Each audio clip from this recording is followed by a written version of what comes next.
नमस्कार, आप सभी का बहुत बहुत स्वागत है आयुर्वेद पर आधारित हमारे इस बेहद खास कार्यक्रम स्वस्थ विचार में। दर्शकों, ये कार्यक्रम योग और अध्यात्म पर आधारित है। ध्यान हम कैसे लगाएं, क्या है सही तरीका, ऊर्जा हमें कैसे प्राप्त होती है, हमारा शरीर बिना ऊर्जा के शिथिल क्यों होता है और शरीर में रोग कैसे पनपते हैं।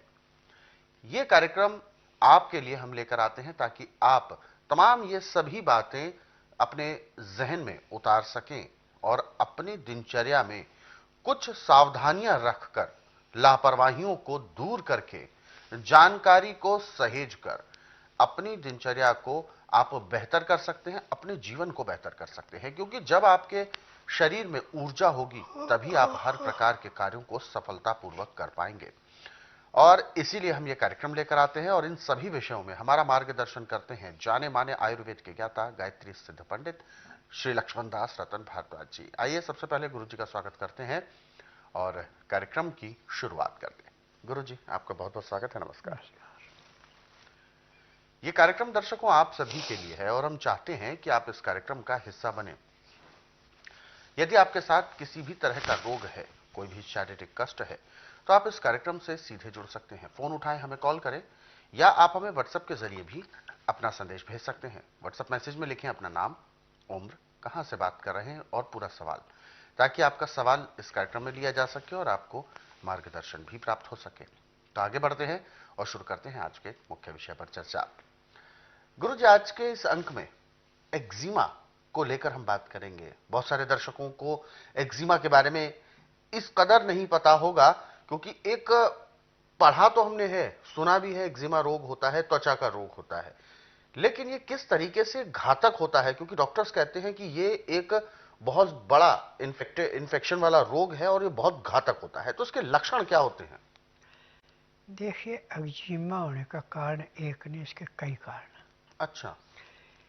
एक तो आप जो सोडियम नमक खाते हैं, इससे भी एक्जिमा होता है। अच्छा। जब आप किसी फंक्शन में जाते हैं और आपके अपने पास दाढ़ी बनाने का सामान नहीं है, दूसरे का लेके बनाते हैं, यदि उसको वो रोग है तो आपको जरूर आएगा। अच्छा। और नाई के पास जब आप शेव करवाते हैं, वहाँ भी एक दूसरे की दाढ़ी का जब उस तरह लगता है, उससे भी होता है। और जिनके अंदर 24 घंटे गुस्सा रहता है, उनको तो बहुत लंबे हाथों से लेता है। जो गुस्से के अंदर अंदर पी जाते हैं, उसका तो बहुत बुरा हाल होता है। एक्जिमा चाहे किसी भी किस्म का है, इसके पूरे संसार के अंदर मेडिकल में, आयुर्वेद में, यूनानी में, होम्योपैथी में दवाई नहीं है परमानेंट। परंतु मैंने जो जड़ी बूटियों से शोध किया और मैंने इसका परमानेंट इलाज ढूंढ दिया। अब इसमें 3 चीज़ों की हमें ज़रूरत है। नमक तो आपको बिल्कुल त्यागना पड़ेगा, चीनी त्यागनी पड़ेगी, आर्टिफिशियल चीज़ें त्यागनी पड़ेगी, तो आपको लाभ होगा। आपने जो भी अनाज खाना है वो छिलके वाला, चोकर वाला, दालें सब्जियाँ नरम छिलके वाली, हरी पत्तेदार सब्जियाँ ज़्यादा।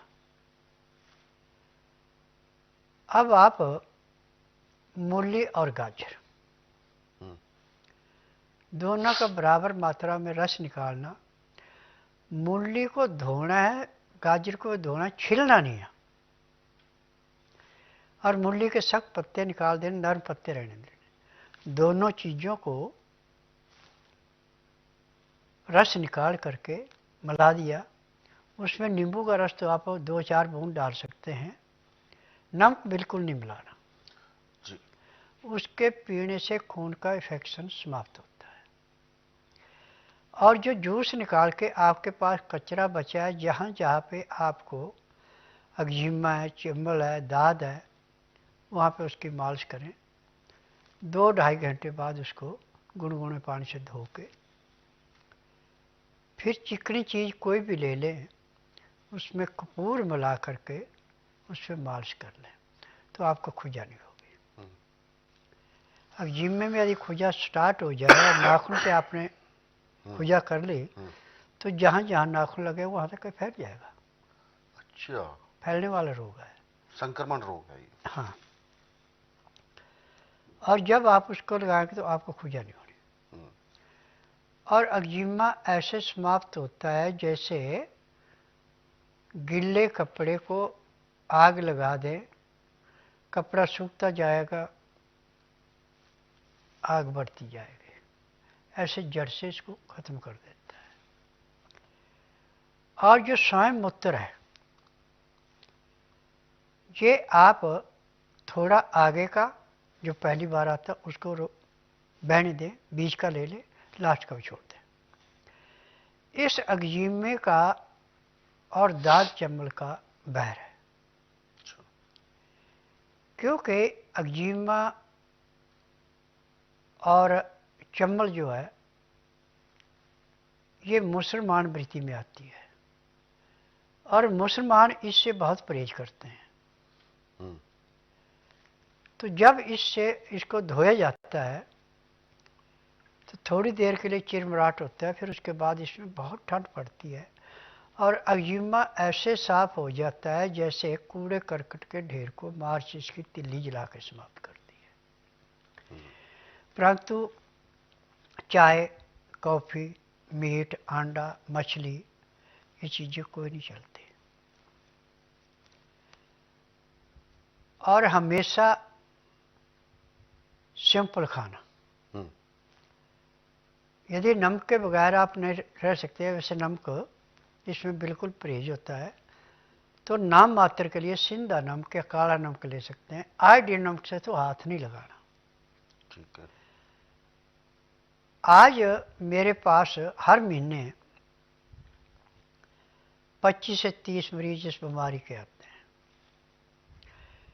किसी को दवाई जिसका पुराना रोग है महीना, किसी को 1.5 महीना, जो बीच में लापरवाही करते उनके 3 महीने लग जाते हैं, परंतु जड़ से खत्म हो जाता है। और इसके आपको इंटरव्यू भी कई मिल जाएंगे, वीडियो में देखेंगे तो इसमें बहुतों के इंटरव्यू है जिनको डॉक्टर ने जवाब दे दिया भाई अब आपका लाइलाज है। और जिनका एक्जिमा बिगड़ जाता है उसका रंग भी काला पड़ जाता है। और जब ये एक्जिमा समाप्त होता है, चंबल समाप्त होती है, तो बिल्कुल गुलाब की कली की भांति खिला हुआ वजन और गुलाबी रंग का हो जाता है। ये इसकी होती है।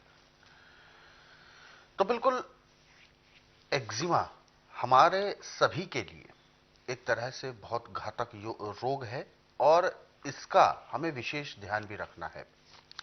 बहुत ज्यादा एकदम से अनजान व्यक्तियों के साथ बहुत ज्यादा संपर्क में नहीं आना है और खास तौर पर अनजाने में ही सही, लेकिन जब हम संपर्क में आते हैं तभी इस तरीके के रोग फैलते हैं। और खास तौर पर जब हम बाहर कहीं सलून में जाते हैं, शेविंग करवाते हैं और वही शेविंग की जो उसने इक्विपमेंट यूज किए हैं, यदि वो किसी इन्फेक्टेड व्यक्ति के इस्तेमाल किए हुए इक्विपमेंट आपके ऊपर यदि इस्तेमाल किए जाते हैं तो ऐसे रोग फैलने का ज्यादा चांस बन जाता है। और इसीलिए गुरुजी ने शुरू में ही आपको सभी को सलाह दी है कि हमेशा कभी भी आपको कहीं भी यात्रा में जाना है, अपना खुद का तौलिया यानी टॉवल, अपने इनर वेयर्स और खास तौर पर जो पुरुष हैं वो अपने लिए जो पूरी शेविंग किट होती है ये अपनी पर्सनल लेकर चलें। टूथब्रश पर्सनल होना चाहिए।